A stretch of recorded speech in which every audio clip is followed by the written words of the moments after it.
சென்னையுடைய பல்வேறு பகுதிகளில் கடந்த 3 நாட்களாக விட்டு கனமழை பெய்து வருகிறது. இன்று காலையிலும் கூட கனமழை பெய்த நிலையில் தாம்பரத்தில் 3 நாட்களாகவே மழை பெய்து வந்தது. இது தொடர்பான கூடுதல் தகவல்களை வழங்குவதற்காக செய்தியாளர் சாந்தகுமார் இணைந்திருக்கிறார். சாந்தகுமார், இன்றைய தினம் தாம்பரத்தில் மழையுடைய தீவிரம் எவ்வாறாக இருந்தது? தற்போது அங்கு என்ன சூழல்?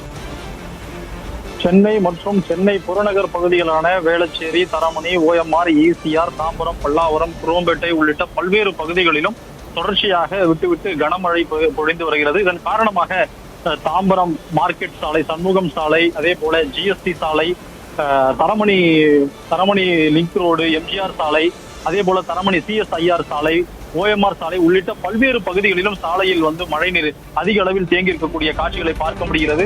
காலை முதலே விட்டு கனமழை பொழிந்து வந்ததன் காரணமாக பல்வேறு இடங்களிலும் முழங்கால் அளவிற்கான தண்ணீர் இருக்குது. குறிப்பாக தாம்பரம் ஜிஎஸ்டி சாலையில், தாம்பரம், குரோம்பேட்டை, பல்லாவரம் உள்ளிட்ட ஜிஎஸ்டி சாலையில் அதிக அளவிலான தண்ணீர் தேங்கி இருக்கிறது. இதன் காரணமாக வாகன ஓட்டிகள் அந்த வாகனங்கள் பழுதாகக்கூடிய நிலைதான் ஏற்பட்டிருக்கிறது. அவர்கள் தள்ளி வரக்கூடிய காட்சிகளும் பார்க்க முடிகிறது. அதே போல வேங்கவாசல், தாம்பரம் வேளச்சேரி பிரதான சாலை இருக்கக்கூடிய வேங்கவாசல் பகுதியிலும் அதிக அளவிலான தண்ணீர் தேங்கி இருக்கிறது.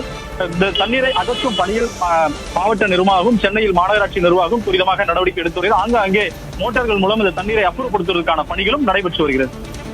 மழை ஒருபுறம் தொடர்ச்சியாக பெய்து வர, மற்றொரு புறம் அரசு சார்பிலும் நடவடிக்கைகள் எடுக்கப்பட்டு வருகின்றன மக்கள் பாதிக்காதவாறு.